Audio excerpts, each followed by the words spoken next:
magandang umaga po sa ating lahat. Narito na po ang weather update ngayong araw lang Wednesday, ikaunang araw ng Mayo ngayong taon ng 2024. Ngayong buwan po ng Mayo, isa hanggang sa 2 bagyo ang posibleng mabuo or pumasok ng ating Philippine Area of Responsibility at base po sa ating climatological tracks, 2 senaryo ang posibleng mangyari pag may nabuo or pumasok ng bagyo sa loob ng ating PAR. Sa unang senaryo po ay posible po itong lumapit na ating kapuluan bago ito mag-recurve papalayo ng ating bansa. And yung second scenario naman, kung mas mababa po yung entry point ng bagyo or mabuo po ito sa may eastern section ng Mindanao, ay posible po itong tahakin ang bahagi na po ng Eastern Visayas, Bicol Region, Mindanao pa at ilang bahagi ng Calabarzon bago po ito lalabas sa may West Philippine Sea at magre-recurve po ulit palayo ng ating kapuluan. Although sa ngayon po wala naman tayong binabantayan na low pressure area o bagyo sa loob at labas ng ating Philippine Area of Responsibility at hanggang sa darating na linggo or sa susunod na linggo ay wala din po tayong inaasahan na bagyo na posibleng makaapekto sa anumang bahagi ng ating bansa.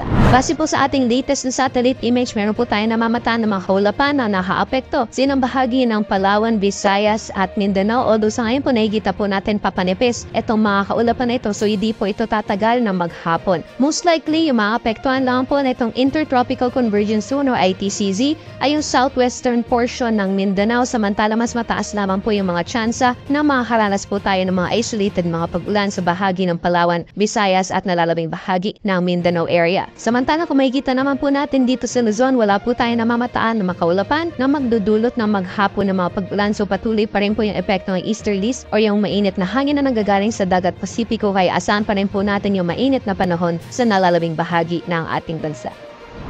So magiging lagay po ng panahon ngayong araw dito sa Luzon gaya po na nakita sa satellite image, patuloy pa rin po yung mainit at maalinsangang panahon, liban lamang yung mga tsansa na mga panandaliang boost ng ulan. At asahan pa rin po natin yung matataas na mga maximum temperatures, lalong-lalo na dito sa Tugigaraw na posibleng umabot ng 38 degrees Celsius maximum temperatures at 37 degrees Celsius naman ang maximum temperatures na mararanasan ngayong araw dito sa Metro Manila. Agwat ng temperatura para sa Lawag maglalaro mula 27 to 34 degrees Celsius, 18 to 26 para sa Baguio City. Samantala mataas din po yung maximum temperatures ngayong araw sa Tagaytay na aabot ng 35 degrees Celsius. And agwat po na temperatura sa Legazpi maglalaro mula 26 to 33 degrees Celsius.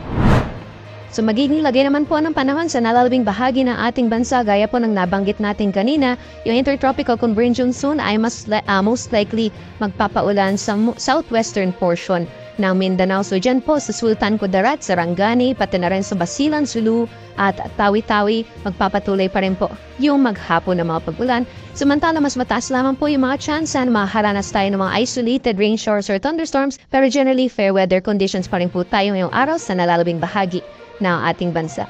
So agwat naman po ng temperatura ngayong araw sa Kalayaan Islands at Puerto Princesa, maximum temperatures po natin naabot ng 35 degrees Celsius, 34 degrees Celsius maximum temperatures naman inaasahan sa Iloilo, Zamboanga pati na rin sa Metro Davao at para naman sa Tacloban, Cagayan de Oro at Cebu, maximum temperatures po natin naabot ng 33 degrees Celsius. Sa kaladayan po ng ating karagatan, wala pa rin po tayong gale warning sa ngayon, banayad hanggang sa katamtaman pa rin ang mga pag-alo na mararanasan sa ating mga karagatan, kaya malaya pa rin po makakapalaot yung ating mga kababayan na may mga maliit na sasakyang pandagat. At sa mga susunod na araw hanggang sa darating na weekend, dahil wala pa rin po tayong inaasahan na sama ng panahon na magdudulot na maghapon ng mga pag-ulan sa anong bahagi ng ating bansa, over Luzon area patuloy pa rin po yung mainit at malinsang panahon hanggang sa darating na Sabado. Maximum temperatures pa rin po sa Metro Manila, abot pa rin ng 37 degrees Celsius hanggang sa darating na Saturday and 33 degrees Celsius naman para sa Legazpi City. For Baguio City, yung agwat ng temperatura natin maglalaro mula 18 to 27 degrees Celsius. Gayon din sa magiging lagay ng panahon sa malaking bahagi ng Visayas, patuloy pa rin po yung isolate or matuloy pa rin po yung mga generally fair weather conditions, di ba na lamang yung mga isolated na mga pag-ulan.